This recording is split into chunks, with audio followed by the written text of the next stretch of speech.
Hello students, आप देखना शुरू कर चुके हैं भाभा कैरियर इंस्टीट्यूट। और भाभा कैरियर इंस्टीट्यूट के यूट्यूब चैनल में आपका स्वागत है। हम लोग क्लास 12 के बायोलॉजी का 2 वीडियो पहले देख चुके हैं और उससे रिलेटेड 52 ऑब्जेक्टिव क्वेश्चन भी देख चुके हैं। आज ये थर्ड लेक्चर है या थर्ड वीडियो है। हम लोग आज का टॉपिक पोलन ग्रेन यानी स्टमेन माइक्रोस्पोरेंजियम और पोलन ग्रेन के बारे में पढ़ेंगे। एनसीईआरटी के कहानी को समझेंगे और इससे रिलेटेड 50 ऑब्जेक्टिव जो वार्म अप के लिए होगा, जो बहुत बेसिक बेसिक होगा, वो करेंगे।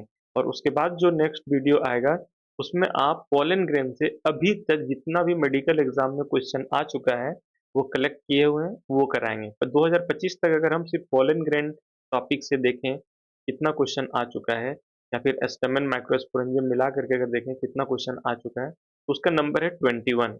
तो 21 क्वेश्चन का हम लोग फिर एक ऑब्जेक्टिव वीडियो लेकर के आएंगे। तो चलिए जल्दी से शुरू करते हैं, लेट नहीं करते हैं। देखिए चैप्टर का टॉपिक का नेम क्या है। तो टॉपिक का नेम है स्टमेन माइक्रोस्पोरेंजियम एंड पोलन ग्रेन। ठीक है, तो चलिए सबसे पहले हम लोग ओवरऑल पहले इस फिगर को समझते हैं और बेसिक बेसिक चीज़ों को समझते हैं, फिर हम लोग इसके कहानी को अच्छे से पढ़ेंगे। तो पिछले वीडियो में हम लोग देख चुके हैं कि कोई भी फ्लावर जो होता है उसमें 4 पार्ट होता है, यानी 4 वॉल्ड होता है। ठीक है, उसमें से किसी फ्लावर जो एक स्वेलन पार्ट पे जिसके ऊपर टिका रहता है फ्लावर का सारा हिस्सा, उसको बोलते हैं थैलेमस। क्या बोलते हैं?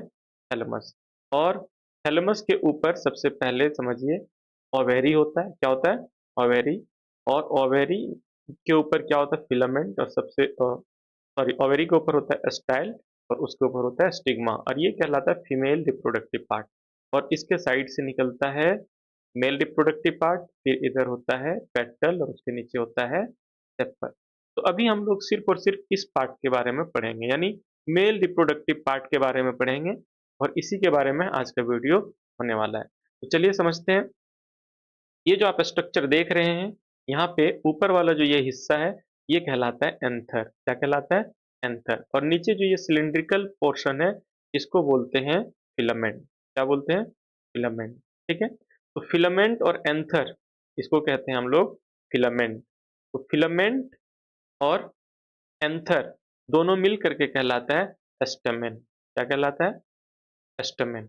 और किसी फ्लावर में जितना भी स्टमेन है सबको मिला करके बोलते हैं एंड्रोइसियम। क्या बोलते हैं? एंड्रोइसियम। ठीक है, तो ये पार्ट पहले समझ में आ गया। जो मेल रिप्रोडक्टिव पार्ट है फ्लावर का वो एंड्रोइसियम कहलाता है। एंड्रोइसियम स्टमेन से मिल करके बना होता है, और हर एक स्टमेन में एक एंथर होता है और एक फिलामेंट होता है। ठीक है, तो फिलामेंट का जो सबसे ऊपरी हिस्सा है वो एंथर के साथ अटैच होता है, और जो नीचे वाला पार्ट है, ये वाला जो पार्ट है फिलामेंट का, जिसको स्टॉक भी बोल सकते हैं, ये आकर के आपका थैलेमस से अटैच हो सकता है। ये थैलेमस जो है जिसके ऊपर पूरा फ्लावर टिका रहता है, इसके में आकर के अटैच हो सकता है। कुछ फ्लावर में थैलेमस के साथ फिलामेंट आकर के अटैच होता है, और कुछ फ्लावर में क्या होता है कि ये जो सेपल है, सॉरी पेटल है, उस पेटल से आकर के अटैच हुआ रहता है फिलामेंट। ठीक है, जैसे लिली का एग्जांपल आप लोग देखे होंगे क्लास 11 में, उसमें जो फिलामेंट है वो पेटल के साथ अटैच रहता है। जो थैलेमस है उसके साथ डायरेक्टली अटैच नहीं रहता है। ठीक है, तो अगर हम बात करें किसी एंथर का, तो बेसिकली किसी एंथर में जो है वो जनरली बाई लॉब यानी 2 लॉब होता है। यहाँ से आप देख रहे हैं ये एक लॉब कहला रहा है और ये इधर एक अलग लॉब कहला रहा है। ठीक है, और हर एक लॉब में 2 थीका होता है, यानी ये जो एक सर्कुलर पार्ट यहाँ पे दिख रहा है ये एक अलग थीका है और ये एक अलग थीकस है। ठीक है, थीकस सिंगुलर होता है, दोनों को मिला करके जब ये 2 से अधिक या 1 से अधिक हो जाता है तब हम लोग उसको थीका बोलते हैं। तो बेसिकली अगर देखोगे तो जनरली क्या होता है, एक टिपिकल एंजियोस्पर्म यानी फ्लावर लगने वाला प्लांट में जो एंथर होता है वो बाई लॉब्ड होता है, यानी हर एक एंथर में 2 लॉब होता है और हर एक लॉब में 2 थीका होता है, डाइथीकस होता है। क्लियर है यहाँ तक? अब यहाँ पे आप मान लीजिए ग्लास में पानी पीते हैं, तो ये अगर ग्लास है और इस ग्लास को आप ऐसे हॉरिजॉन्टली कट करेंगे तो यहाँ से जो एक सेक्शन इस तरीके से कट करके निकलेगा ये कहलाता है हॉरिजॉन्टल सेक्शन है, यानी ट्रांसवर्स सेक्शन इसको बोल सकते हैं। और अगर ऐसे लंबाई में कट करेंगे तो ये एल एस यानी लॉन्गिट्यूडनल सेक्शन कहला सकता है। तो बेसिकली अगर इस एंथर को हम लोग कट करते हैं, यहाँ से अगर हम लोग ऐसे कट करते हैं, पतला सा स्लाइस बनाते हैं, तो ये इसका क्या कहलाएगा? ट्रांसवर्स सेक्शन कहलाएगा। अगर हम एंथर के ट्रांसवर्स सेक्शन को देखते हैं, तो नेक्स्ट पेज में वीडियो है, तो इसमें बेसिकली हम लोगों को 4 लेयर दिखाई देता है। क्या दिखाई देता है? 4 लेयर। तो एंथर में 4 लेयर होता है। सबसे बाहरी जो लेयर है, उसको बोलते हैं एपिडर्मिस। क्या बोलते हैं? एपिडर्मिस। एपिडर्मिस जो है, ये सबसे आउटर लेयर है। क्या है? आउटर लेयर को बोलते हैं हम लोग एपिडर्मिस। इसके बाद जो सेकंड लेयर आता है, वो कहलाता है इंडोथीसियम। क्या कहलाता है? इंडोथीसियम, ठीक है? उसके बाद का जो लेयर है, वो कहलाता है मिडिल लेयर, यानी ये तीसरा लेयर। अगर आप सीक्वेंस में देखें तो ये फर्स्ट है, ये सेकंड है, ये थर्ड है, और जो फोर्थ लेयर है अंदर में, वो कहलाता है टेप्टम। क्या कहलाता है? टेप्टम। और 4 लेयर के बाद जो, देखिए, ये हो गया फर्स्ट लेयर, ये हो गया सेकंड, ये हो गया थर्ड, ये हो गया फोर्थ। इसके अंदर जो ये सर्कल दिख रहा है, इसको हम लोग बोलते हैं जनरली माइक्रोस्पोरेंजियम। क्या बोलते हैं? माइक्रोस्पोरेंजियम। और यहाँ पे जो बहुत सारा सेल भरा हुआ है, इस सेल को, ये सेल जो आपस में मिल करके टिश्यू बनाया है, इस टिश्यू को बोलते हैं स्पोरोजेनस टिश्यू। यही स्पोरोजेनस टिश्यू बाद में जाकर के पोलन ग्रेन में कन्वर्ट हो जाता है, यानी इस स्पोरोजेनस टिश्यू का हर एक सेल पोलन ग्रेन में कन्वर्ट हो जाता है। क्योंकि देखिए, यहाँ जो हम लोगों को पढ़ना है एंथर के बारे में, तो जब शुरू में फ्लावर बना, उस समय जब एंथर बना होगा स्टैमेन में, तो उस एंथर में तो पोलन ग्रेन नहीं होगा। तो उस समय जो सेल होगा और वो जो टिश्यू होगा स्पोरेंजिया में, जो माइक्रोस्पोरेंजिया में जो आगे जाकर के एंथर बनेगा, उस टिश्यू को हम लोग स्पोरोजेनस टिश्यू बोलेंगे। और उस स्पोरोजेनस टिश्यू का जो सेल होगा, वो आगे जाकर के डेवलप होकर के पोलन ग्रेन बनाएगा। ठीक है?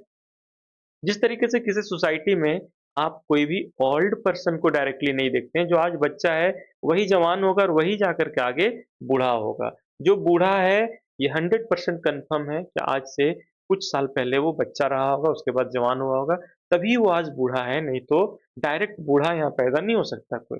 तो इसी तरीके से ये प्रोसेस है डेवलपमेंट का।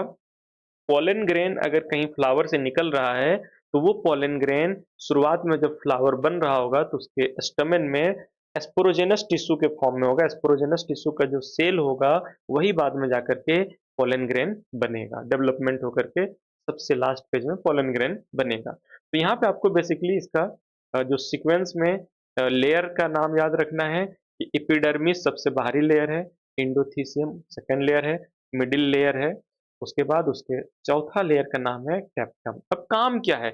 ये जो तीनों लेयर है, फर्स्ट, सेकेंड और थर्ड, ये एक्चुअली में जब पोलन ग्रेन भर जाता है, यहाँ पे डेवलप हो जाता है पोलन ग्रेन पूरे तरीके से, और मैच्योर हो जाता है पूरा एंथर, यानी एंथर पूरा प्रॉपर टाइप से यंग हो जाता है, पूरा मैच्योर हो जाता है, डेवलप हो जाता है, जिसके अंदर पूरा पोलन ग्रेन भरा हुआ है, तो फिर वो डेहिसेंस करता है। डेहिसेंस करता है यानी फटता है।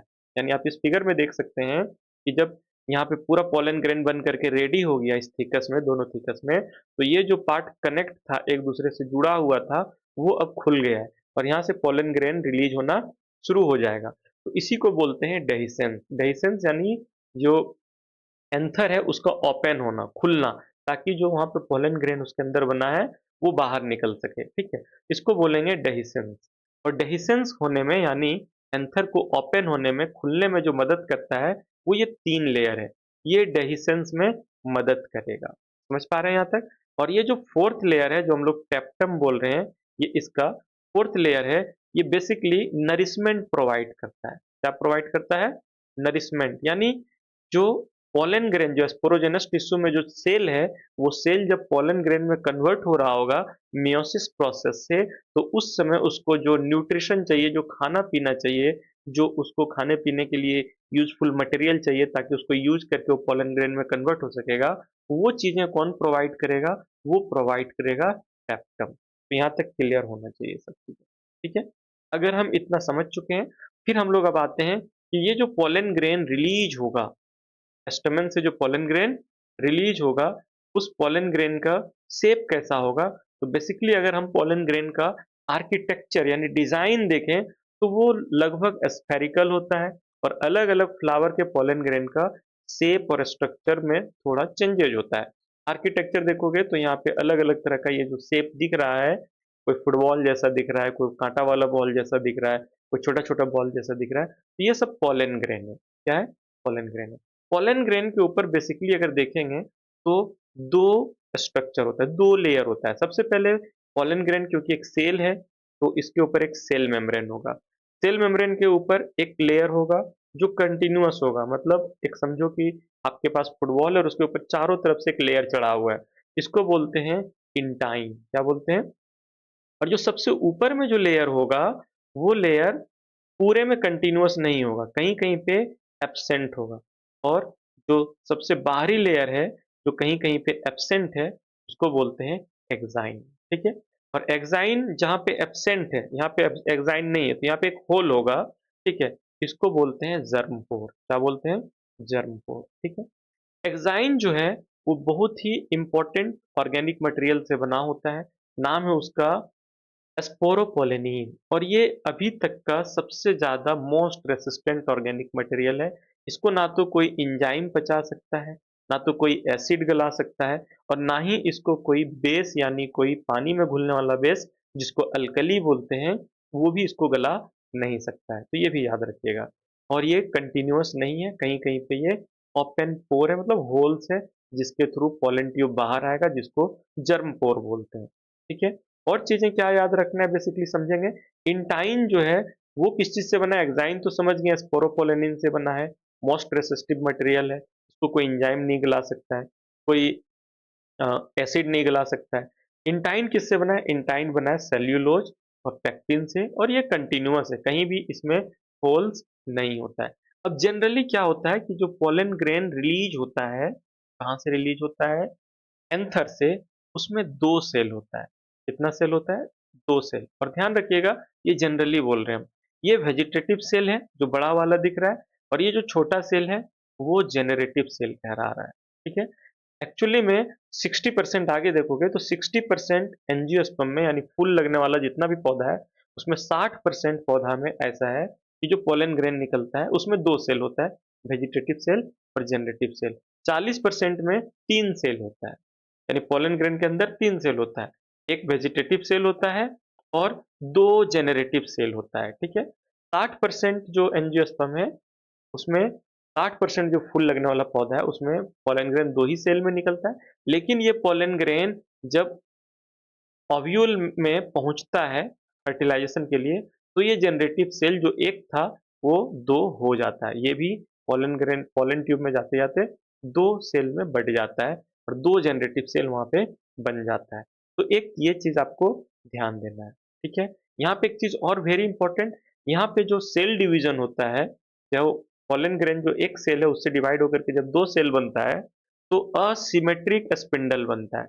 यानी जो स्पिंडल बनता है न्यूक्लियस को डिवाइड करने के लिए वो दोनों साइड से एक जैसा नहीं होता है, एक जैसा नहीं होता, असिमेट्रिक होता है। ये भी एग्जामों के पॉइंट ऑफ व्यू से वेरी इंपॉर्टेंट होता है, ये भी ध्यान रखना है, ठीक है?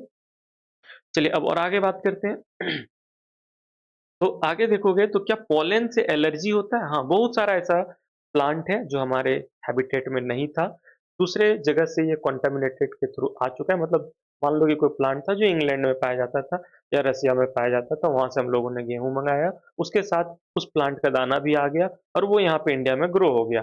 अब यहाँ पे इंडिया में जो लोग रहते थे, वो उस प्लांट के यानी जिसका हम बात कर रहे हैं, नाम है पार्थिनियम, ठीक है? जिसको कैरोट ग्रास बोलते हैं, जिसको कांग्रेस ग्रास भी बोलते हैं। ये व्हीट जो इम्पोर्ट किए थे हम लोगों ने जो गेहूँ मँगाया था, उसके साथ ये आया था और ये प्लांट क्योंकि इंडिया में था नहीं, तो यहाँ के लोगों को इसके पॉलन से इंटरेक्शन हुआ नहीं था। यानी हवा में जब इसका पॉलन उड़ता है, तो इंडियन लोगों के नाक में इसका पॉलन पहुँचा नहीं था। जिसके कारण जब ये पहली बार प्लांट आया, तो यहाँ के हवा में इसका पॉलन ग्रेन फैलना शुरू हो गया और जब लोगों के ये नाक में पहुँचना शुरू हुआ, तो उससे एलर्जी होने लगा। क्या होने लगा? उसको पॉलन एलर्जी बोलते हैं। अब इसके कारण आँख लाल हो जाएगा, नाक बहने लगेगा, खाँसी हो जाएगा, सर्दी हो जाएगा, तो ये सब पोलन एलर्जी का केस है। अब पोलन ग्रेन जो है ना, बहुत ही ज़्यादा न्यूट्रिटिव है, मतलब इसमें बहुत ज़्यादा न्यूट्रिशन है। लोग इसको न्यूट्रिटिव फूड यानी आप थोड़ा-सा खाइए, आपको बहुत ज़्यादा इससे एनर्जी मिलेगा, ताकत मिलेगा, मल्टीविटामिन मिलेगा, ये सब चीज़ें इसमें हैं। तो ये न्यूट्रिएंट में बहुत ज़्यादा रिच है, इसलिए लोग पोलन का कैप्सूल, पोलन का टैबलेट खाते हैं, अपना जो है वो एबिलिटी बढ़ाने के लिए, जो घोड़ा दौड़ता है रेस में, उसका एबिलिटी बढ़ाने के लिए, एथलीट जो रेस दौड़ता है, रेसर लोग जो होता है, जो 100 मीटर, 200 मीटर, 500 मीटर का रेस दौड़ता है, वो लोग इसको खाता है, क्लेम करता है कि इससे उसका जो परफॉर्मेंस है, वो बहुत अच्छा हो जाता है। तो यहाँ पे अगर देखोगे फॉरेन कंट्री में, यूरोप में, अमेरिका में, पोलन ग्रेन का टैबलेट और सिरप भी अवेलेबल है, जो दवा दुकान से या फिर कोई भी मार्केट में जहाँ फूड सप्लीमेंट मिलता है वहाँ से उसको खरीद करके लोग खाते हैं, ठीक है? अब क्या कोई पोलन ग्रेन मान लो किसी फ्लावर से निकल गया, तो क्या वो पोलन ग्रेन कितना दिन तक या कितना टाइम तक विएबल रहेगा? मतलब कितना टाइम तक समझो जिंदा रहेगा, उतना देर में उस पोलन ग्रेन को दूसरे फ्लावर पे पहुंच जाना है और फर्टिलाइजेशन कर देना है। तो ये डिपेंड होता है अलग-अलग प्लांट पे। कुछ प्लांट का पोलन ग्रेन जो है 30 मिनट तक ही विएबल होता है। मतलब पोलन ग्रेन एंथर से निकला और 30 मिनट के अंदर किसी दूसरे फ्लावर के स्टिग्मा पे पहुंच जाना चाहिए और फर्टिलाइजेशन प्रोसेस हो जाना चाहिए, नहीं तो फिर वो पोलन ग्रेन बेकार हो जाएगा। अब 30 मिनट तक किसका है? तो 30 मिनट तक जो पोलन ग्रेन विएबल है, उसका दो ही एग्जाम्पल एनसीईआरटी में, वो राइस और व्हीट है, धान और गेहूं का पोलन ग्रेन, ठीक है। लेकिन कुछ प्लांट का मेंबर ऐसा है, जैसे कुछ family, Rosaceae family, Leguminosae family, Solanaceae family, ये तीन फैमिली का नाम यहाँ मेंशन है, जिसका पोलन ग्रेन का विएबिलिटी मंथ्स यानी महीनों तक होता है। यानी ये जो पोलन ग्रेन है इसका, रोजेसी फैमिली का, लेग्यूमिनोसी फैमिली का और सोलानेसी फैमिली का, ये जो पोलन ग्रेन इस तीनों फैमिली का है, वो आज अगर एंथर से निकला तो 1 महीने के बाद भी अगर किसी स्टिग्मा पे जाके बैठेगा, तो भी वो पोलन ट्यूब जर्मिनेट कर पाएगा और फर्टिलाइजेशन करा पाएगा, ठीक है। तो क्या बहुत सारा प्लांट तो गायब होते जा रहा है, एक्सटिंक्ट होते जा रहा है, खत्म होते जा रहा है, तो हम लोग क्या कर सकते हैं, हेल्दी प्लांट के पोलन ग्रेन को स्टोर करके रख सकते हैं और हम उसको बाद में फर्टिलाइजेशन करा करके नया पौधा बना सकते हैं। इसके लिए आर्टिफिशियल इंसेमिनेशन, जैसे ह्यूमन में आर्टिफिशियल इंसेमिनेशन कराया जाता है, एक मेल डोनर से स्पर्म को लेकर के किसी फीमेल के अंदर डाला जा सकता है। ठीक उसी तरीके से पोलन ग्रेन को अगर हम लोग रखते हैं कलेक्ट करके, तो बाद में हम लोग यूज कर सकते हैं। तो बेसिकली पोलन ग्रेन को हम लोग रखेंगे कैसे, तो उसको हम लोग रखते हैं -196 डिग्री सेल्सियस पे। अब -196 डिग्री सेल्सियस किसका टेम्परेचर है, तो लिक्विड नाइट्रोजन का है। तो लिक्विड नाइट्रोजन में बेसिकली पोलन ग्रेन को रखते हैं और इसके कारण वो कई साल तक सेफ रह सकता है, खराब नहीं होगा। और जहाँ पे पोलन ग्रेन को रखा जाता है -196 डिग्री सेल्सियस पे, बेसिकली उस जगह को पोलन बैंक बोलते हैं, जहाँ पे अलग अलग प्लांट के अलग अलग पोलन ग्रेन को रखा जाता है और उसको बाद में हम लोग फ्यूचर में यूज कर सकते हैं। तो यहाँ पे एक चीज और समझ लीजिए, क्योंकि पोलन ग्रेन जो है वो क्या है, वो गैमेट है या गैमेटोफाइट है। तो पोलन ग्रेन जो है वो गैमेटोफाइट है। क्या है? गैमेटोफाइट है। गैमेटोफाइट उसको बोलते हैं प्लांट का वो हिस्सा जिसमें गैमेट होता है या जिससे गैमेट बनता है। तो पोलन ग्रेन में बेसिकली दो सेल है, एक वेजिटेटिव सेल है, एक जनरेटिव सेल है। जनरेटिव सेल जो है वो गैमेट है। वो क्या है? गैमेट है। ठीक है। तो गैमेट कौन है? Generative cell. वेजिटेटिव सेल नहीं, इसलिए ये पूरा होल स्ट्रक्चर गैमेटोफाइट कहलाएगा। पहला तो ये ध्यान रखना है। अब बात करते हैं पॉली डी लेवल का। तो जो पोलन ग्रेन में नंबर ऑफ क्रोमोसोम होता है, उस वो आधा होता है, तो हम उसको n से दिखाएंगे।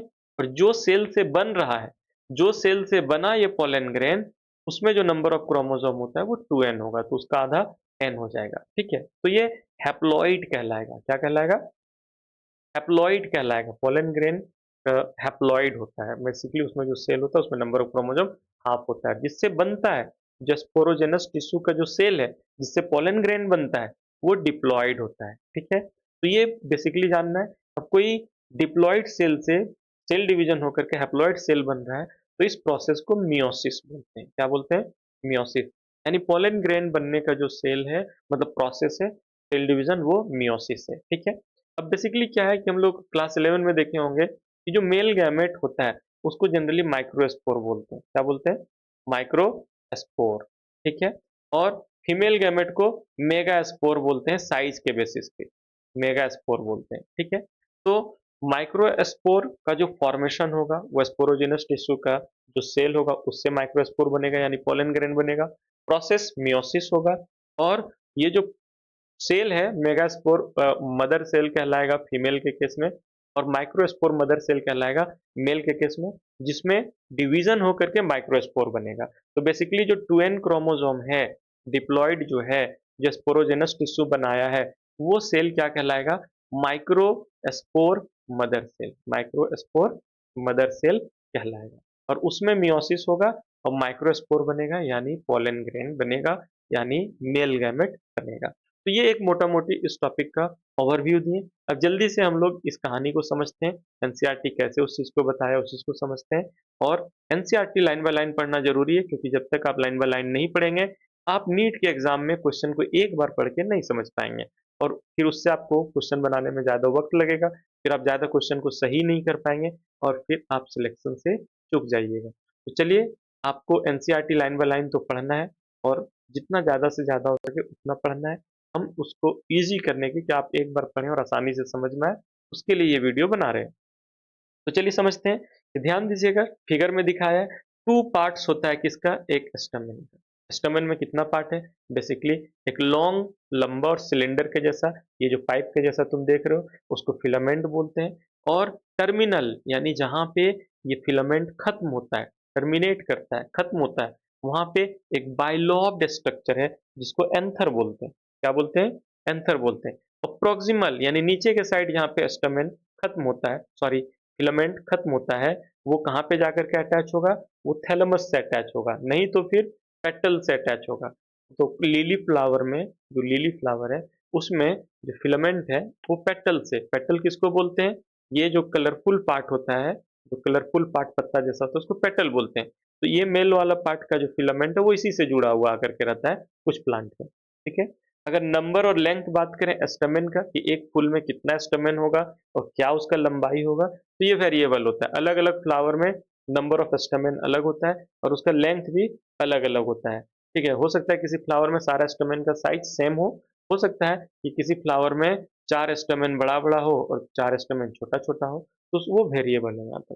ठीक है? डिफरेंट अलग-अलग स्पीशीज़ में अलग-अलग देखा जाता है। अगर तुम कलेक्ट करते हो, मतलब कहना है कि बहुत सारा स्टेमन कलेक्ट करो, अलग-अलग तरह के प्लांट के फ्लावर को लो, 10 फ्लावर लेने बोला है, जो अलग-अलग प्लांट का हो, और उसके स्टेमन को आप स्लाइड में रख करके माइक्रोस्कोप से देख सकते हैं, ठीक है? आप उसके स्टेमन को देखिए, उसके अटैचमेंट पॉइंट को देखिए, ये सारा चीज़ है, जो लैब मैनुअल से जो-जो चीज़ें हम लोगों को जानना है, वो बायोलॉजी का जब लैब मैनुअल लेकर के आएँगे, तो ये सारा चीज़ और एक्स्ट्रा चीज़ करवाएँगे, ठीक है? चलिए अब देखते हैं आगे क्या कहता है। आगे कहता है कि एक एंजियोस्पर्म में, यानी जो प्लांट जिसमें फूल लगता है, उसमें एंथर जो बेसिकली होता है, वो बाइलॉब्ड होता है। मतलब मैक्सिमम फ्लावर में जो एंथर है, उसमें 2 लॉब होता है और ईच लॉब, यानी हर एक लॉब में 2 थीका होता है। इसलिए इसको क्या बोलते हैं? डाइथिकस बोलते हैं। यहाँ पे ध्यान दीजिएगा, कुछ प्लांट में, मतलब मैक्सिमम प्लांट में, 100% प्लांट में डाइथिकस होगा, ये कोई ज़रूरी नहीं है। ठीक है? और ऑफ़न, यानी मैक्सिमम टाइम ये देखा गया है, इसमें एक लॉन्गिट्यूडिनल ग्रुप्स रन करता है लेंथ वाइज, जो सेपरेट करता है थीका को। अगर हम इसको फिगर में समझने की कोशिश करें, तो देखो, यहाँ पे जो एक सिलिंड्रिकल पैकेट बना है इधर, और ये इधर जो सिलिंड्रिकल पैकेट है, ये है थीका, और यहाँ बीच में एक ग्रूव है, मतलब यहाँ पे एक बीच में लेयर है, जो ये दोनों को अलग करता है, मतलब इसको अलग करता है और इसको अलग करता है। तो बेसिकली एक एक टिश्यू है, जो थीका, दोनों थीका को, जैसे ये जो सिंगल लॉब है, इस लॉब में जो ये थीका है, और एक जो इधर थीका है, उसके बीच में यहाँ पे एक लेयर है, जो इसको 2 पार्ट में डिवाइड करता है। ठीक है? अब चलिए हम लोग समझते हैं कि किसी जो एंथर है, उसमें किस टाइप का टिश्यू होता है, तो उसमें बहुत तरह का टिश्यू होता है, ठीक है? और उसके ऑर्गेनाइजेशन को समझने के लिए क्या करना पड़ेगा, कि वो टिश्यू कौन से लेयर में कौन सा टिश्यू है एंथर में, वो समझने के लिए उसका एक ट्रांसवर्स सेक्शन लेना पड़ेगा, यानी उस एंथर को हॉरिजॉन्टली कट करना पड़ेगा, एक पतला सा लेयर, ठीक है?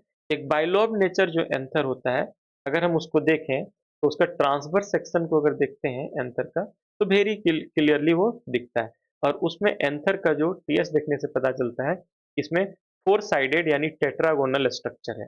टेट्रागोनल स्ट्रक्चर है, जिसके अंदर 4 माइक्रोस्पोरेंजिया प्रेजेंट होता है कॉर्नर में, और हर एक लॉब में 2 होता है। अब इस स्ट्रक्चर को आप यहाँ पे समझ सकते हैं। ये जो स्ट्रक्चर हम लोग देख रहे हैं, यहाँ पे पोलन ग्रेन को ऊपर से सॉरी, एंथर को ऊपर से कट किया गया। यहाँ पे एंथर को ऊपर से कट किया गया। सॉरी फॉर चलिए हम लोग आगे का फिगर देख लें। मान लेते हैं कि अगर हम यहाँ पे देखें तो क्या हो रहा है यहाँ पे थोड़ा प्रॉब्लम कर रहा है सिस्टम। चलिए यहाँ पे अगर हम देखें तो एक एंथर में बेसिकली देखिए ये यहाँ से इधर ये हो गया एक अलग लॉब और ये हो गया दूसरा लॉब। अब हर एक लॉब में 2 थीका है। एक थीका यहाँ, एक थीका यहाँ, एक थीका यहाँ, एक थीका यहाँ, ठीक है? क्लियर है यहाँ तक? तो ये टेट्रागोनल स्ट्रक्चर है, मतलब 4 साइड वाला स्ट्रक्चर बनाता है। हर एक के कॉर्नर में अगर आप देखेंगे तो ये माइक्रोस्पोरेंजिया है, जिसके अंदर स्पोरोजेनस टिश्यू है और उसी के सेल से आगे पोलन ग्रेन बनेगा और इसके बाहर 4 लेयर है। इसके बाहर कितना लेयर है? 4 लेयर है। तो इसी चीज़ को बताना चाह रहा है एनसीईआरटी कि माइक्रोस्पोरेंजिया चारों कॉर्नर में प्रेजेंट है, जिसके अंदर माइक्रोस्पोरोजेनस टिश्यू है, जो बाद में उसका सारा सेल किस में कन्वर्ट हो जाएगा?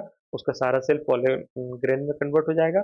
हर एक कॉर्नर में ये माइक्रोस्पोरेंजिया प्रेजेंट है और एक लॉब में 2 है, टोटल डाइथिकस टोटल 4 लॉब प्रेजेंट है, जो बाइलॉब एंथर होता है उसमें। माइक्रोस्पोरेंजिया किस में डेवलप होता है? पोलन सेक में। यानी जब माइक्रोस्पोरेंजिया में जो माइक्रोस्पोरोजेनस टिश्यू है, उसका जब सेल पोलन ग्रेन बनना शुरू हो जाएगा, तो वो माइक्रोस्पोरेंजिया अब एक पोलन ग्रेन का पैकेट कहलाने लगेगा। तब उसको हम लोग पोलन सेक बोलेंगे। जैसे कोई बच्चा पैदा हुआ, जब वो जवान हो जाता है तब हम उसको बच्चा नहीं बोलते हैं, क्योंकि उसमें मॉडिफिकेशन हो चुका है, बदलाव हो चुका है, तब हम उसको फिर जवान आदमी बोलना शुरू कर देते हैं। इसी तरीके से जो माइक्रोस्पोरेंजिया है, जिसके अंदर अभी स्पोरोजेनस टिश्यू है, उसमें जो सेल है वो माइक्रोस्पोर मदर सेल कहलाएगा और वो सेल में मियोसिस होकर के जब पोलन ग्रेन बन जाएगा, तो अब जो माइक्रोस्पोरेंजिया था वो एक पोलन का पैकेट बन जा रहा है, तो हम उसको पोलन सेक बोलेंगे। और ये लॉन्गिट्यूडनली यानी पूरे लंबाई में फैला रहता है। पोलन सेक जो है यानी पोलन का जो पैकेट है ऑब्वियसली फैला रहेगा। अगर ये एंथर है तो यहाँ पे जो आप पैकेट देख रहे हैं, ये पैकेट पूरे लंबाई में यहाँ तक प्रेजेंट रहेगा। लॉन्गिट्यूडनली ये पोलन सेक प्रेजेंट रहेगा, ठीक है? हम ऊपर का स्ट्रक्चर को देखते हैं, टीएस को देखते हैं। क्लियर है यहाँ तक? यहाँ तक तो बहुत अच्छे से आप समझ पा रहे होंगे और एनसीईआरटी को पढ़िएगा, बहुत मजा आएगा, ठीक है? अब स्ट्रक्चर अगर देखते हैं माइक्रोस्पोरेंजियम का, माइक्रोस्पोरेंजियम का स्ट्रक्चर अगर देखें, एक ट्रांसवर्स सेक्शन में एक typical microsporangium appears near circular in outline. क्या कह रहा है?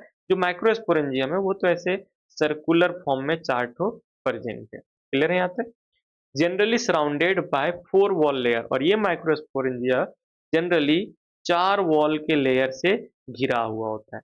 4 वॉल के लेयर से घिरा होता है। अब ये चारों वॉल का नाम देख चुके हैं। सबसे बाहरी लेयर है एपिडर्मिस, उसके बाद होता है एंडोथेसियम, उसके बाद होता है मिडिल लेयर और सबसे लास्ट में होता है टेप्टम और उसके बाद होता है माइक्रोस्पोरेंजिया, यानी ये वाला स्ट्रक्चर होता है जिसके अंदर पोलन ग्रेन बनेगा।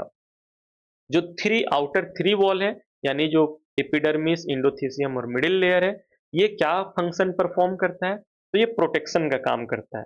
प्रोटेक्शन का काम करता है, बचाता है माइक्रोस्पोरेंजिया को और हेल्प करता है किसमें? डेहिसेंस में। डेहिसेंस हम लोग पहले देख चुके हैं कि पोलन ग्रेन के अंदर, सॉरी एंथर जब के अंदर जब पूरा पोलन ग्रेन बन जाता है तो उसको खुलने को बोलते हैं और उसके बाद पोलन वहां से रिलीज हो जाता है। जो इनर मोस्ट वॉल है, जो सबसे लास्ट का चौथा लेयर है, जिसको टेप्टम बोलते हैं, ये नरिश करता है, यानी नरिशमेंट प्रोवाइड करता है, खाना पीना प्रोवाइड करता है। किसको? वो पोलन ग्रेन जो अभी माइक्रोस्पोरेंजिया यानी पोलन सेक में बन रहा है, उसको फूड प्रोवाइड करता है। सेल जो होता है टेप्टम का, टेप्टम का जो सेल होता है उसका साइटोप्लाज्म डेंस होता है। जितना ज़्यादा डेंस साइटोप्लाज्म होगा उसमें न्यूट्रिएंट उतना ज़्यादा होगा और जनरली ऐसा देखा गया है कि टेप्टम का जो न्यूक्लियस होता है वो जनरली एक से अधिक होता है। ज़्यादातर टेप्टम सेल में ये देखा गया है कि 2 न्यूक्लियस होता है, ठीक है? समझ पा रहे हैं यहाँ तक? बाइन्यूक्लिएट होता है, बाइन्यूक्लिएट। ये मेंशन भी कर दिया कि बाइन्यूक्लिएट कैसे होता है। लिखा है can you think of how tapetal cells could become binucleate. ये यहाँ पे इस तरीके से क्वेश्चन मार्क करके इसको दे दिया है और एग्जाम में डायरेक्टली पूछ देता है कि जो टेप्टम लेयर है उसके जो सेल होता है उसमें कितना न्यूक्लियस होता है? बाइन्यूक्लिएट होता है, 2 न्यूक्लियस होता है। क्लियर है यहाँ तक? चलिए, जब एंथर यंग होता है यानी अभी जस्ट फ्लावर बना है और उसमें अभी एंथर बना है, तो अभी तो पोलन ग्रेन बना नहीं, बनेगा नहीं, अभी तो वो बच्चा है। अब वो एंथर अभी बच्चा है तो उसके अंदर जो सेल है जिससे पोलन ग्रेन बनेगा, वो एक सिंपली होमोजेनियस सेल होगा, मतलब हजारों सेल होगा एक माइक्रोस्पोरेंजियम में और सब सेल एक जैसा होगा, तब हम उसको बोलेंगे स्पोरोजेनस टिश्यू, यानी ये अभी बच्चा सेल है। बाद में यही सेल मियोसिस करके पोलन ग्रेन बनाएगा, ठीक है? और ये माइक्रोस्पोरेंजियम में भरा हुआ होगा। अब माइक्रोस्पोरेंजिया के अंदर जो सेल है, जिसको होमोजेनियस सेल बोल रहे हैं या स्पोरोजेनस टिश्यू बोल रहे हैं, वो सेल से पोलन ग्रेन बनने का जो प्रोसेस है, उसको क्या बोलते हैं? तो अब यहाँ से देखिए माइक्रोस्पोरोजेनेसिस। माइक्रोस्पोरोजेनेसिस क्या है? माइक्रोस्पोरोजेनेसिस क्या है अभी समझ में आएगा। साफ-साफ दिख रहा है माइक्रोस्पोर मतलब पोलन ग्रेन, जेनेसिस का मतलब बनना। यानी वो प्रोसेस है जिससे पोलन ग्रेन बनता है। अब पोलन ग्रेन किससे बनता है? स्पोरोजेनस टिश्यू के सेल से। तो बोलता है कि एंथर जब डेवलप हो जाता है, जब एंथर बच्चा से जवान हो जाता है, तब यहाँ का जो सेल्स होता है स्पोरोजेनस टिश्यू का, वो मियोटिक डिवीजन शुरू कर देता है। यानी वो सेल जो स्पोरोजेनस टिश्यू बनाया था, अब उस सेल में मियोसिस स्टार्ट होगा और यहाँ पे मियोसिस से पता है जब एक बार मियोसिस होता है, तो एक सेल से 2 बनता है और 2 से फिर 4 बनता है, तब जाकर के मियोसिस कंप्लीट होता है। यानी एक सेल से टोटल 4 सेल बन जाएगा जब मियोसिस होगा, तो इसीलिए इसको बोलते हैं टेट्राड, क्योंकि ये मेल गैमेट है तो इसका नाम माइक्रोस्पोर है। तो जो स्पोरोजेनस टिश्यू का सेल था जिसको माइक्रोस्पोर मदर सेल बोलेंगे, उससे मियोटिक डिवीजन होकर के माइक्रोस्पोर टेट्राड बन गया, यानी एक 4 सेल का गुच्छा बन गया जो चारों आपस में चिपका हुआ रहेगा। बाद में यहाँ पे जो डिहाइड्रेट होगा, यहाँ पे जो वाटर कंटेंट होगा, वो सूख जाएगा, वो वाटर हट जाएगा और ये चारों सेल अलग हो जाएगा और 4 अलग-अलग पोलन ग्रेन में डेवलप हो जाएगा, ठीक है? तो ये जो टेट्राड है उसका पॉली डी लेवल क्या है? तो आपको पता ही है मियोसिस से बना है, तो नंबर ऑफ क्रोमोसोम n होगा, हैप्लॉइड है। क्लियर है यहाँ तक? चलिए, अब आगे देखते हैं। ये सब तो चीज़ें समझ चुके थे, फिगर हम लोग देख चुके हैं, ठीक है? चलिए अब देखिएगा।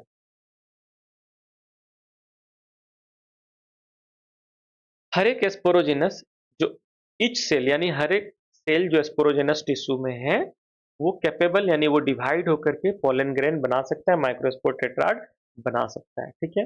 और फिर माइक्रोस्पोर टेट्राड में 4 सेल होता है और हर एक सेल इसमें पोटेंशियल पोलन है, मतलब हर एक सेल पोलन बनने का क्षमता रखता है, ठीक है? और माइक्रोस्पोर मदर सेल यानी जो स्पोरोजेनस टिश्यू का हर एक सेल है, वो माइक्रोस्पोर मदर सेल कहला रहा है और वो पोटेंशियल पोलन है, मतलब उससे पोलन ग्रेन बन सकता है।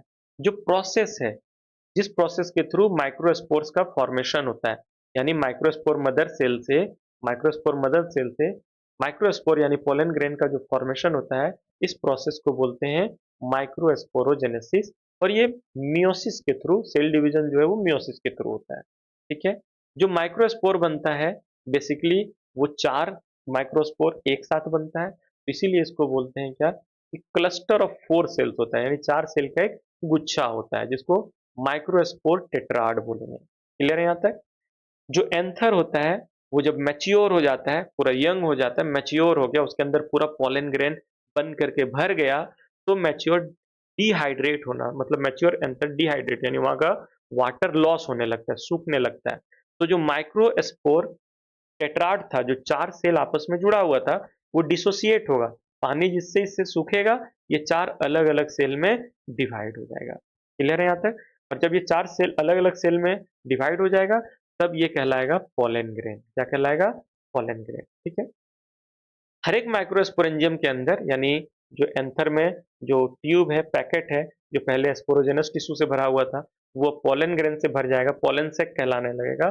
उसमें हजारों पोलन ग्रेन डेवलप हो जाएगा यानी माइक्रोस्पोर डेवलप हो जाएगा और डेhiscence होने के बाद वो रिलीज हो जाएगा यानी पोलन ग्रेन एंथर जब खुलेगा, एंथर जब डेhiscence होगा, जो आप स्ट्रक्चर में यहाँ देख सकते हैं, यहाँ पे जब इस तरीके से डेhiscence हो जाएगा एंथर, तो यहाँ से हजारों पोलन ग्रेन निकलना शुरू हो जाएगा। क्लियर है यहाँ तक? बहुत अच्छे से समझ में आ रहा होगा? ओके। अगर आपको ये वीडियो अच्छा लगता है, बिल्कुल क्लियरली समझ में आता है, तो आप कमेंट कीजिए ताकि उससे हम लोगों को मोटिवेशन मिलता है और नया-नया वीडियो बनाने का जो है वो एनर्जी आता है हम लोगों के अंदर, ठीक है? तो कमेंट ज़रूर कीजिएगा, लाइक ज़रूर कीजिएगा और शेयर कीजिएगा ताकि हम लोगों को उससे पॉपुलैरिटी मिले, हम लोगों को भी बेनिफिट है, हम आपको इतनी अच्छी नॉलेज दे रहे हैं, तो आपका भी ये रिस्पॉन्सिबिलिटी कि आप हमें दूसरे लोगों तक पहुँचाएँ। तो चलिए पोलन ग्रेन की बात करते हैं। तो पोलन ग्रेन बनता कैसे वो सारा चीज़ आपको समझ में आ चुका है। अब पोलन ग्रेन के बारे में बात करें। तो पोलन ग्रेन क्या है? पोलन ग्रेन गैमेट नहीं है, मेल गैमेटोफाइट है ये। पोलन ग्रेन के अंदर मेल गैमेट है, पोलन ग्रेन खुद एक मेल गैमेट नहीं है, ठीक है? इसलिए इसको मेल गैमेटोफाइट बोलते हैं। कहता है एनसीईआरटी कि आप कोई हिबिस्कस प्लांट के फ्लावर को टच कीजिए, जब आप टच करेंगे तो क्या देखेंगे कि आपके उँगली के ऊपर एक येलो कलर का पाउडर के जैसा कुछ भी चीज़ लग जाएगा, वो एक्चुअली में पोलन ग्रेन है, ठीक है? और उस उँगली से आप एक स्लाइड लीजिए, ग्लास लीजिए, उसमें पानी डालिए और उसमें उँगली को ऐसे छिड़किए, जिससे क्या होगा पोलन ग्रेन पानी के ऊपर चला जाएगा और उस पोलन ग्रेन को फिर आप इससे देख सकते हैं माइक्रोस्कोप से। किससे देख सकते हैं? माइक्रोस्कोप से। जब माइक्रोस्कोप से देखेंगे उस पोलन ग्रेन को, तो आपको आर्किटेक्चर यानी पोलन ग्रेन का जो बनावट है, वो आपको देखने को मिलेगा, कि ये किस तरीके से बना हुआ है। और ये जो पोलन ग्रेन टेट्राड जो हम लोग पढ़ रहे थे, उसका स्ट्रक्चर यहाँ पे दिया हुआ है। ये 4 पोलन ग्रेन है, जो आपस में एक साथ अभी चिपका हुआ है। क्लियर है यहाँ तक? बोल रहा है कि जब तुम देखोगे माइक्रोस्कोप से पोलन ग्रेन के आर्किटेक्चर को, तो तुम अमेज्ड हो जाओगे, आश्चर्यचकित हो जाओगे। उसके बनावट को देख करके, उसका साइज़ को देख करके, उसका शेप, उसका कलर, उसका डिज़ाइन को देख करके तुम आश्चर्यचकित हो जाओगे। ठीक है? चलिए, अब बात करते हैं आगे। क्या है? पोलन ग्रेन जनरली स्फेरिकल होता है और इसका जो साइज होता है वो 25 से 50 माइक्रोमीटर के आसपास होता है। 25 से 50 माइक्रोमीटर के आसपास, ठीक है? तो ये भी आपको पूछा जा सकता है, ठीक है? ये भी आपको ध्यान रखना है, ये भी आपको पूछा जा सकता है। चलिए, तो 25 से 50 माइक्रोमीटर इसका डायामीटर साइज हो सकता है, ठीक है? जो प्रोमिनेंट टू लेयर, इसमें जो अधिकतर जो मैक्सिमम लेयर है, जो ज़्यादातर देखा गया है, वो 2 लेयर होता है पोलन ग्रेन में। जो आउटर लेयर होता है ना, वो हार्ड होता है और उसको एक्साइन बोलते हैं और ये स्पोरोपोलेनिन से बना होता है। Sporopollenin most resistant organic material है, जो अभी तक जाना गया है। जो अभी तक हम लोग ऑर्गेनिक मटेरियल जान रहे हैं, उसमें से मोस्ट रेसिस्टेंट है ये, ठीक है? ये विदस्टैंड यानी बर्दाश्त कर सकता है हाई टेम्परेचर, यानी आग में जलाओगे तो भी नहीं जलेगा। स्ट्रॉन्ग एसिड, एसिड से गलाओगे तब भी नहीं गलेगा। अल्कली से गलाओगे तब भी नहीं गलेगा। कोई एंजाइम इसको डिग्रेड यानी पचा नहीं सकता है स्पोरोपोलेनिन को, ठीक है? जो पोलन ग्रेन का जो एक्साइन है, उसमें प्रोमिनेंट अपर्चर है, यानी बड़ा-बड़ा होल है, यानी पोलन ग्रेन के ऊपर हर जगह पे एक्साइन प्रेजेंट नहीं है। मान लो इतना दूर है और इधर है, यहाँ पे ओपन है। तो इसको बोलते हैं जर्म पोर। क्या बोलते हैं? जर्म पोर। जर्म पोर जहाँ पे होता है, वहाँ पे स्पोरोपोलेनिन नहीं होता है, एब्सेंट होता है। पोलन ग्रेन जो है, उसको हम प्रिजर्व कर सकते हैं, अच्छे तरीके से रख सकते हैं फॉसिल के फॉर्म में। अभी हम लोग जस्ट देख चुके थे कि हम उसको नाइट्रोजन में डाल करके रख सकते हैं, या फिर जब तक नाइट्रोजन में नहीं डाल करके रखा जाता था, तब भी बहुत दिन तक पोलन ग्रेन रहा है। तो वो क्यों रह रहा है? क्योंकि उसके ऊपर, पोलन ग्रेन के ऊपर स्पोरोपोलेनिन है, जो उसको सड़ने गलने से बचाता है, जो एक्साइन लेयर में प्रेजेंट है, ठीक है? अगर देखोगे एक्साइन लेयर जो ऊपर का आर्किटेक्चर है, जो बनावट है, वो बेसिकली एक्साइन के कारण है और उसका जो पैटर्न है, डिज़ाइन है, वो एक्साइन के कारण है, ठीक है? अंदर की लेयर की बात करें, तो इसका जो अंदर में लेयर है, उसको बोलते हैं इनर वॉल और वो है इंटाइन कहलाता है। ये थिन होता है, ये पतला होता है, बाहरी लेयर जो होता है वो मोटा होता है, ये कंटीन्यूअस होता है, ये हर जगह प्रेज़ेंट होता है। ये सेल्युलोज और पेक्टिन से बना होता है, ठीक है?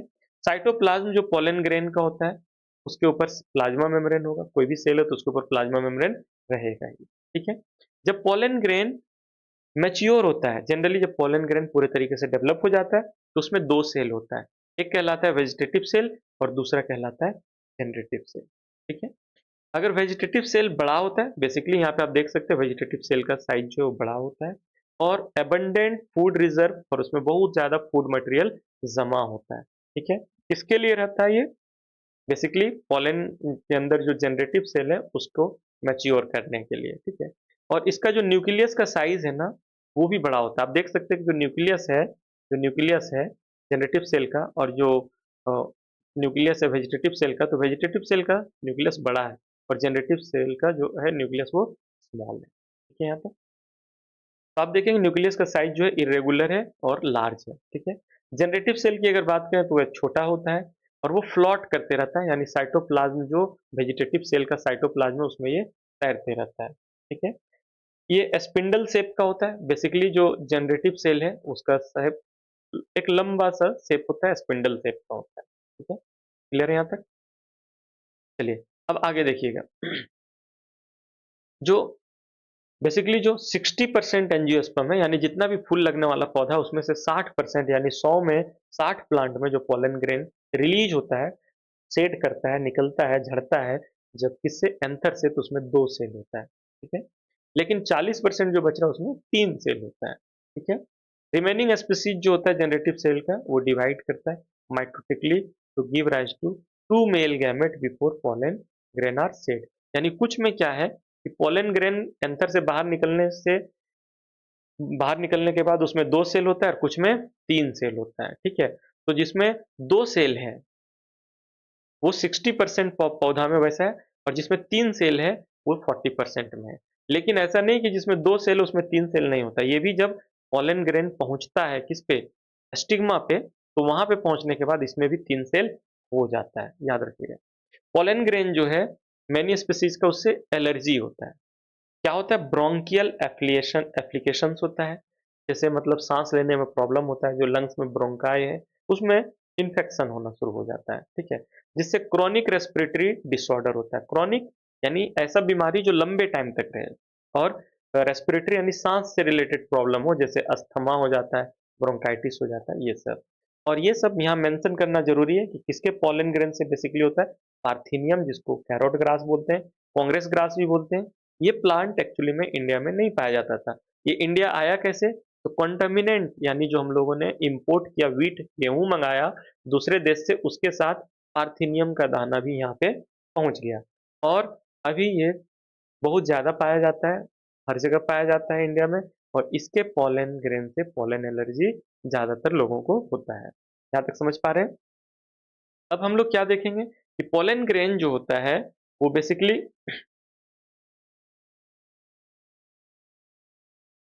जो पोलन ग्रेन होता है उसमें न्यूट्रिएंट बहुत ज़्यादा होता है। और आजकल के दौर में ये फैशन बन गया है, रिसेंट ईयर में, आजकल के दौर में, कि लोग पोलन के टैबलेट को यूज़ कर रहा है एज ए फूड सप्लीमेंट। यानी खाना तो खा ही रहा है, साथ में पोलन टैबलेट खा रहा है कि इससे हमको और नरिशमेंट मिल जाएगा।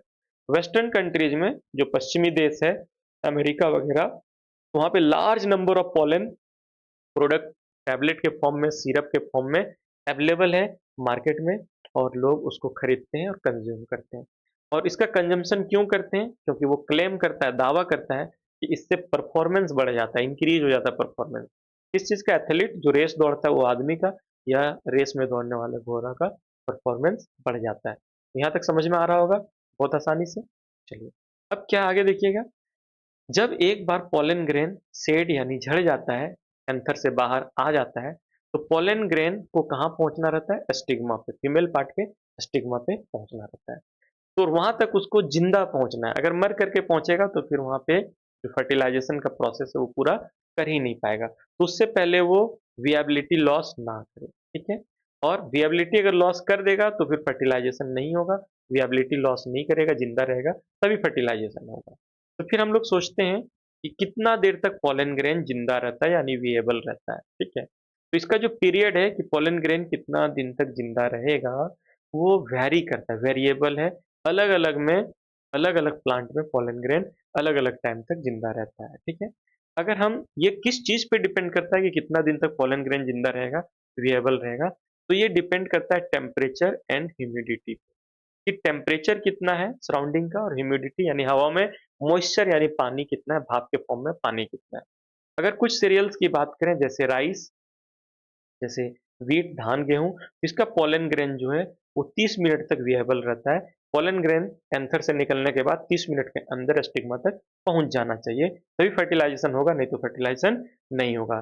जबकि कुछ फैमिली जैसे रोजेसी, लेग्यूमिनेसी, सोलेनेसी, इसमें जो विएबिलिटी है वो कई महीनों तक रहता है पोलन ग्रेन का। ठीक है? अब यहाँ पे आप सुने होंगे कि स्टोरिंग सीमेन, ह्यूमन के सीमेन यानी स्पर्म को स्टोर किया जाता है। बहुत सारे एनिमल का स्पर्म को स्टोर किया जाता है और आर्टिफिशियल इंसेमिनेशन कराया जाता है। ठीक है? क्या ये पॉसिबल है कि हम पोलन ग्रेन को भी स्टोर करें? तो हाँ, बहुत सारे species, large number of species के पोलन ग्रेन को कई साल तक हम लोग स्टोर करके रख सकते हैं लिक्विड नाइट्रोजन में। और लिक्विड नाइट्रोजन में इसलिए रखते हैं कि उसका टेम्परेचर होता है -190 डिग्री सेल्सियस, -196 डिग्री सेल्सियस, और इस टेम्परेचर पे पोलन ग्रेन खराब नहीं होता है। और इस तरीके के जो पोलन ग्रेन को हम लोग स्टोर करके रखते हैं, तो हम लोग उसको पोलन बैंक बोलते हैं, क्योंकि वहाँ पे बहुत सारा पोलन ग्रेन होता है। और हम लोग उसको जिस तरीके से सीड बैंक बनाया जाता है, दाना को स्टोर करके रखा जाता है, और उसी तरीके से पोलन ग्रेन को स्टोर करके रखा जाता है। और पोलन जो ब्रीडिंग प्रोग्राम है, क्रॉप ब्रीडिंग, की एक क्रॉप से दूसरा क्रॉप को ब्रीड कराते हैं और नया नस्ल का फसल तैयार करते हैं, जैसे धान, हाइब्रिड धान हो गया, हाइब्रिड सब्जी हो गया, तो ये सब चीज़ों में मदद करता है। तो एनसीईआरटी लाइन बाय लाइन को हम लोगों ने एक्सप्लेन किया। आपका काम है एनसीईआरटी को लाइन बाय लाइन पढ़िए और वीडियो देखिए, समझिए, आपको मदद मिलेगा और बहुत ज़्यादा आसानी से ईज़ी वे में समझ में आएगा, तभी आपको याद रहेगा। और एनसीईआरटी जितना अच्छे से पढ़िएगा, जितना बार पढ़िएगा, आप नीट के एग्ज़ाम में उतना अच्छा से क्वेश्चन को पढ़ करके एक बार में समझिएगा और एग्ज़ैक्टली आंसर कर पाइएगा। अगर ये वीडियो और ये सेशन आपको अच्छा लगता है, तो कमेंट ज़रूर कीजिए। अगर आप यहाँ तक पहुँच गए, मतलब पूरा वीडियो देख चुके हैं, तो कमेंट ज़रूर कीजिए, लाइक कीजिए, शेयर कीजिए और हमारे चैनल को सब्सक्राइब कीजिए। Okay, thank you watching for this.